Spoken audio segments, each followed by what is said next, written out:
Okay, katuyingire omutabbizi tulabe. Kayizi wangi sebo nsanyuse okuwuliza oli ku Big FM ekinta buli ky'omuziki ekisinga nze Kadimana manja ne Kabogoza ono Kadima Beat FM esebo banange nsanyuse okuwuliza nange nsanyuse okuwuliza banange nayanze okunkubira naye mitawaana gino gigenda bakuntuusa kiki mwanyinaze yafumbirwa mwanyinaze nga bye nakugambako. Okay, kadi njagala nze wabingamba naye omuwuliza teyamanya. Kadi njagala onnyonnyola omuwuliriza kuba yagenda okutuwa amagezi n'okutusalirawo. Kati mwanyinaze nga jafumbirwa embaga nga jafumbirwa muko wange omulungi wangi nga jafumbirwa muko wange omulungi bamita Patrick. Mwanyoko ye yaani? Mwanyinaze bamita Jasi. Omukolo era gwe twakola omukolo gwali gw'amaanyi nnyo Kadima omukolo yaleeta ebintu. Mpulira. Yaleta ente, yaleta moroka, yaleta buli kyoma gwame era nakati bakyagunyumyako. Yaleta moroka ng'agireetera mukyala we. Yaleta moroka ng'agireetedde Sezaala era Sezaala yafuna moroka n'afuna ente taata. Sooka onvuga empolampola moroka yali ya taata. Moroka yali ya taata Sezaala. Saata nga yagwa mu bintu. Taata ebintu bye yafuna nze nkubuulira ffenna twali basanyufu. Okay, hakati kiki? Kaakati munnange ng'ajja ebyo byonna nga bwe biri n'omukolo kitiibwa gw'owulidde. Nkwate kuba anoba. Mwanyoko. Mwanyinaze yanobayo yamalayo emyezi 6 mu bufumbo. Ng'anoba avaayo. Ekyegenda kataliyo.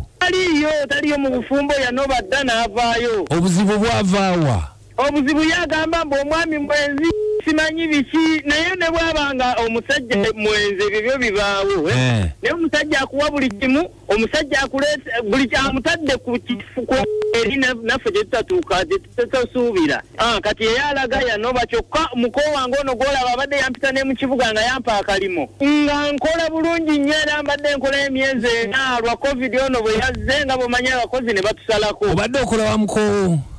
Mbadde wa muko wange mbadde ku mirimu gye nga gye ntambuza. Yiga gadi ate gwe ebyokwawukana ne mukyala we bikwatirako waggwe ng'omuko. Anti kakati nze ng'omuko we byawukanira waawano omuko oba tetukyakwatagana bulungi kuba n'essimu zennyini nzikuba tazikwata. Mpulira ontegedde naze mbadde njagala adde mu bufumbo obwo naye yennyini mukubidde amasimu njogedde naye addeyo atirisiti kuba nze ffe embeera etunyiga omuko asaba ebintu bye yatuwa. Mukazindako sebo mukodemu wama ebintu abyagala mukasaba ebintu bye yatuwa atusaba ente atusaba ebintu bye tutalina nawe nga bw'omanya embeera taata ebyo ebintu takyabisobola akaddi ebintu taata baamuwa ebintu ali eri ku kyalo amasappe gaalya ali amasappe nze nkubuulira buli kimu kyakkiriza amasappe taata akuba jambo okuva gyawetedde ku luguudo paka waka mu moroka. Neta tumugambe nti kakale moroka bagenda jimujjako ensi epulesa. Temunakimu takimanyi. Takimanyi nze era sigenda kubimugamba. Kakati bane tugenda kukola tutya? Kubanga sina bwe mbitandika Kadima. Nze kyembadde njagala mbadde nsaba onkubirireko ku sister wange ono Jasi.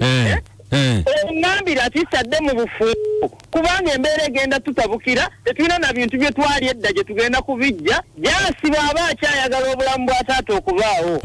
Adde mu bufumbo kuba moroka weegendera ne taata waagendera atya anti kati olumu bino nga bw'obudde nti taata moroka na biki pulesi egenda mukubaafe tumufiiriddwa naye bino bibagamba byajjasi mbusimanyo byawozaamu omusajja mwenzi mbusima atali mwenzi oli gwe yasooka okufuna twamufunamu ki naye oba ggwe olina bigendererwa byo byakwagala kudda ku mulimu nga bw'oŋŋambye nakyo kituufu omulimu gwange nange ngwagala addeyo tufumbe n'omulimu gwange ne taata abe mulamu tujja kuba tufunye mu Jasi anyamba nnyo. Mwali mwogeddeko naye mmwe nga gwe nga gwe oyogera naye agamba atya? Nayogerako naye Jasi tampuliriza tawuliriza. Kati abeera wassaawa yadda mu kyalo wa taata yaliwa?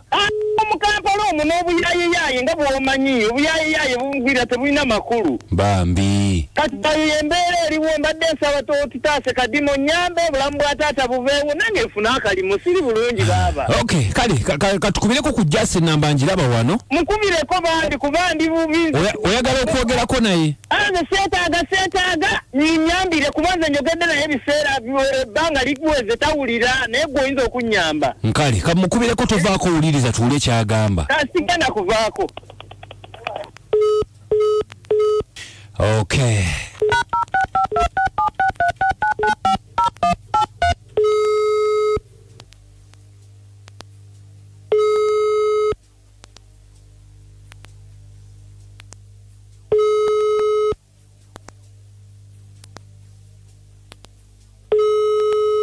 Hello? Nkulamusizza nnyabo.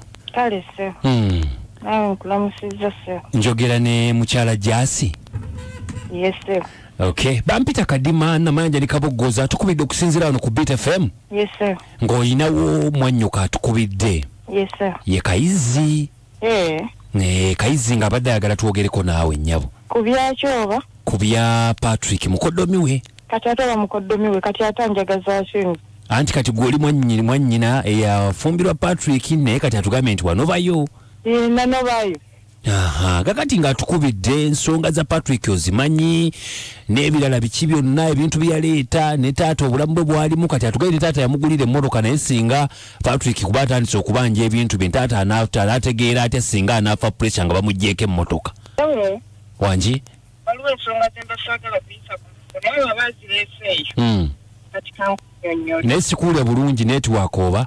Antereere anti bayagadde bireeta eyo kati kankunnyonnyole. Ennyawo. Kaakati abasajja tubafumbirwa nga totegedde muli mabega. Naye ku bakakyala balina. Obamanyi abasajja bano abakyala bano ng'omufumbirwa? Nali sibamanyi. Ayina abakyala bameka? Abakyala basatu. Ndi wakuna. Patrick. Okunjooga. Okunjooga. Akuba bamukubira amasimu akubira bakyala b'amasimu nga wendi. Kati awo sisobola kudda wa Patrick sika bintu bye yaleeta. Kati ebintu mugenda bikola mutya bannange? Tetulina tugenda bikola bataata babimuggyako babisala tubibaddize abagimuggyako taata teyakulira ku mmotoka azeeyo mmotoka nze sidda wa Patrick. Wakoowa? Namukoowa okunjooga n'obwenzi bwe kisaagala. Munnange naye nno olaba mukwano Jasi abasajja bonna bwe batyo ojagenda ate ove mu eno ate ogwe mu kalaayi. Sikisobola kuddayo. Kwegamba oli mukoowu okujooga ndi mukoowu. Kati ebintu bino kuba kati famire yammwe tugaye nti ebadde eyitimusa ekyalo kyonna taata akuba jjambo emmotoka aba teyakulira mu mmotoka eyo kitugambye nga tuwaddayo nga tuli naabu bwavu bwaffe mudde bwavu wamwe tudde bwavu bwaffe nga nze sidda wa Patrick. Kakati ate muganda wo naye ekyomulimu bambi kimuluma. Omulimu siba mufumbira teyandifunye omulimu omulala ajjeko eri agenda noonya omulimu omulala tujjeko eri obusiru ate akule. Esanyusa mugigenze gitya Kadima kukyenda mukaaga katonyeza 3 Beat from ekintabuli ky'omuziki ekisinga twagala okuba naffe ab'amasimu tuteeseeko omukomo muwulidde alwanirira mwannyina emmoroka. Kadima Barnabas ambasada w'abaluli naye ze kyendabye Jasi yandivudde mu kuliisa ebijanjalo empiso wabweru nga wanyiga yandibadde adda mu nfumbo wabweru wanyiga. Beat FM. Hello. Mirembe Justin. Abdul. Aha, tesa tuwulire. Mukulu wange sala mukyezi kwali awulira. Okay. Naye kanteese bwe nti Abdul. Abdul wootafunira mirembe. Ovaawo. Wookwatira essimu. N'okubira bajja nga mpulira. Abdul omukyala mumuleke. Aveeyo. Mumuleke taddayo mumuleke. Kale omuko mulinga bamukomerera emisumaali. Beat FM. Yenze birungi ebiwambo. Banayo omukyala mukoowu muzibu era omusajja kyabakola anyoonyeeko ewalala ng'omu omukyala tagenda kudda. Anoonya omulimu ewalala mukoya singa otuluma. Beat FM si ekyo. Musajja wa Kabaka. Sebo. Wabale kuweereza taata. Kale basooka kwavula. Wankwata omukufu. Ena mama okuto tukubuzeewa wuli. Kyajja nnyini eno naye nsebo enkuba ebuze. Enkuba ejja kujja. Taata nkubuulire. Ate oyo omusajja bukyeka bwe butyo. Eri ensonga ndala bw'aba yateekayo ebintu ate abiggyeyo kankendeeze ne ku ddoboozi. Ekyo sikirabangako. Babijjayo. Waayo eyo emmotoka. Muze yagireke ate badde mu nsonga ndala biitirize. Awo be ngoma ziddemu buto omukazi ajja kudda. Kale mukazi nga talumikako. Beat FM. Kadima wange. Sebo.